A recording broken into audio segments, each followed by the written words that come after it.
everyone, and welcome to my video summary of what I have learned this semester in teaching science K through 6. Alright, so misconceptions. So to me, a misconception is an incorrect belief that someone has about something. So what is a misconception in relation to science? So when I think of a misconception in relation to science, I specifically think of the student science misconception interviews that we did in our practicum.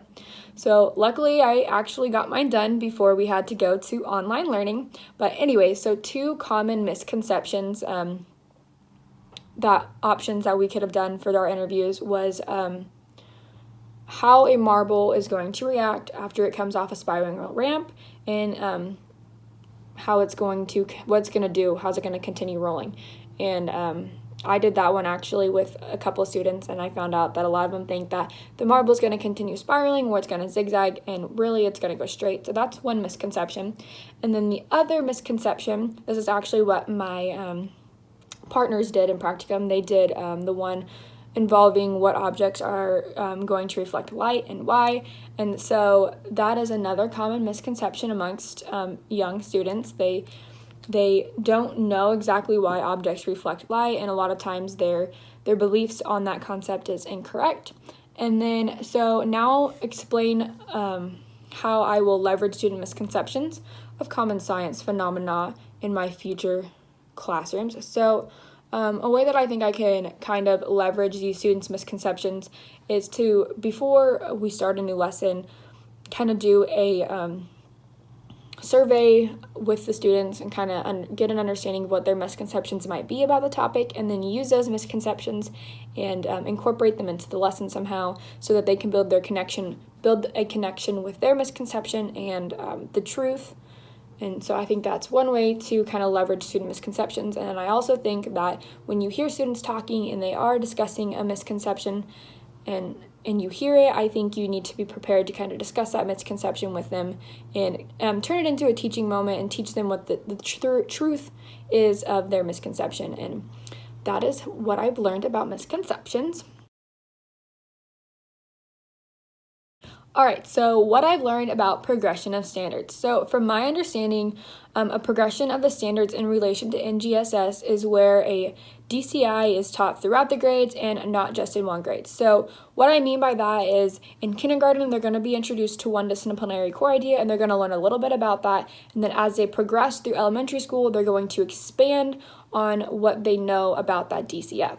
Okay, so an example of a linear progression specifically for the DCI ESS1.A, and that is the universe and its stars. So students are going to start with that DCF in grades K through 2, and they're going to focus on patterns of movement of the sun, moon, and stars as seen from Earth can be observed, described, and predicted. And then in grades 3 through 5, students will focus on stars range greatly in size and distance from Earth, and this can explain their relative brightness. And then next, grades 6 through 8, students will focus on the solar system is part of the Milky Way, which is one of many billions of galaxies. So that right there was an example of a linear progression of the DCI ESS1.A, the universe and its stars. All right, so now I'm going to kind of explain the role of a 5th grade teacher who is focusing on teaching the content related to the NGSS Performance Expectation 5PS1-3. So, first of all, 5PS1-3 reads, makes observations and measurements to identify materials based on their properties. So for this standard, students are going to be focusing on the DCI PS1.A, and that is structure of matter. So before they come to 5th grade, they should already know that matter exists as different substances that have observable different properties.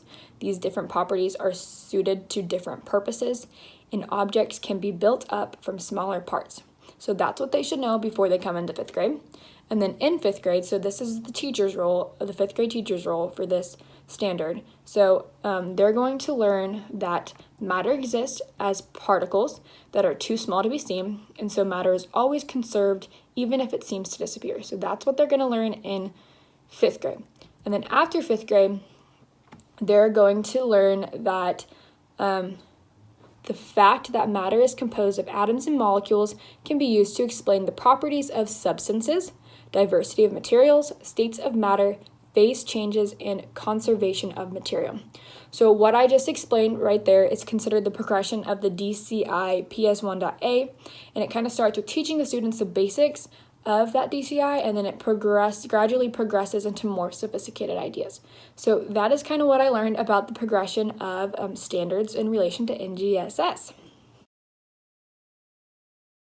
All right, so now what I learned about the 5E learning cycle. So I'm going to kind of explain the desired outcome and the purpose for each stage of the learning cycle. So to start, the first stage, engage. So the whole point of this phase is to engage the students into the lesson. The teacher might do this by starting off with a question about the topic and allowing students to share what they already know to activate their prior knowledge. But if they share something that's incorrect, it's important that the teacher does not correct them yet, and because they're actually going to learn as they go through the lesson, and then the teacher will explain it later. Anyway, so for the next stage, the explore stage, during this phase, students typically need to do like a hands-on activity where they deepen their knowledge on the concept by exploring it without the help of the teacher.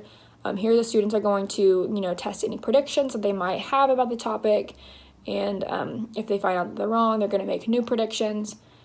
But at this time, this is where they need to make observation and create new ideas that they have about the topic. And the next stage is the explain stage.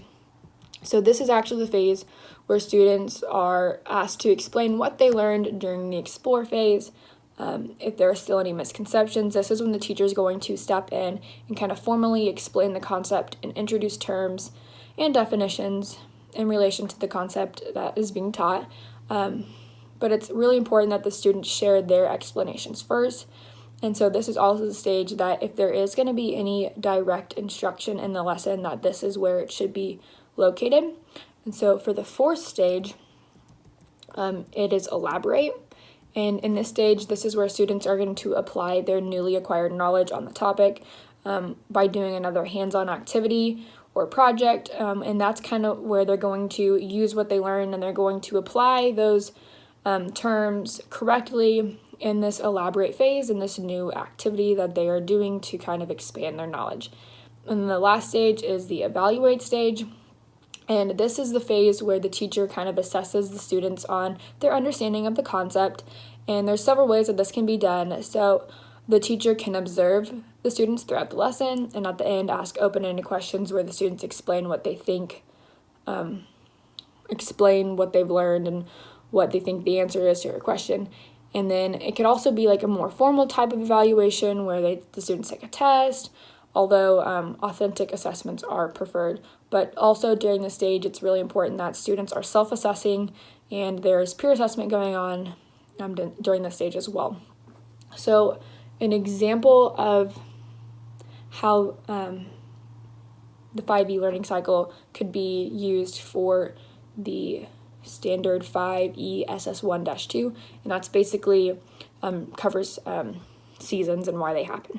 So for the engage stage, the teacher could ask the students, did you know that when the United States is experiencing summer, that not all parts of the world is experiencing summer too? And this would kind of pique their interest and curiosity in the lesson. And then for the explore activity, students could look up each continent and kind of figure out when each season is for that continent. And then they would kind of use their findings to make a prediction about why each season has a different continent, why each continent has seasons at different times of the year. And so next comes the explain stage. And so here the students would kind of like share their predictions, share why they think each continent has seasons at different times. And then this is when the teacher would kind of introduce that each continent has different seasons at different times because of how Earth revolves around the sun. And when the teacher will then explain that as Earth revolves around the sun, its axis is always tilted the same way. So during certain parts of its revolution, one pole is closer to the sun than the other, and that's what creates different seasons in the northern and the southern hemispheres. Wow, I'm struggling with my words today. All right, so the next stage would be elaborate. So here students will create a visual model to use using a flashlight to represent the sun and a globe to represent Earth. They will be asked to model when summer is in each hemisphere and when winter is, and explain why each hemisphere is experiencing the season. So now they're using what they learned during the explain stage to kind of make a model and elaborate on what they have learned.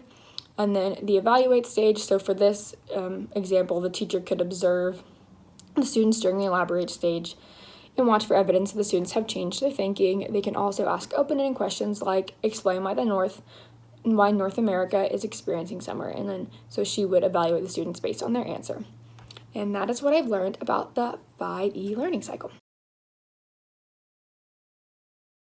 All right, now what I've learned about engineering design process. So the engineering design process is a 5-step process, and the steps are ask, imagine, plan, create, and improve.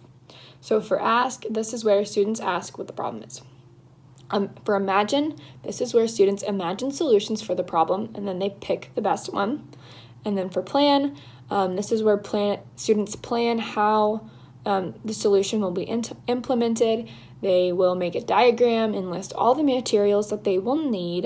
And then for the create step, this is where they follow the plan and actually create whatever their solution may be. And then they're going to test how it works. And then for the improve stage, this is where they are going to fix the things that didn't work, make any modifications to make it better, and then they're going to test it out again. So this cycle is meant to be flexible, and there's really no specific starting point. So as you design, you might be jumping back and forth between steps, and that's totally okay. And so an example that I have of the engineering design process. So here's the question that I have.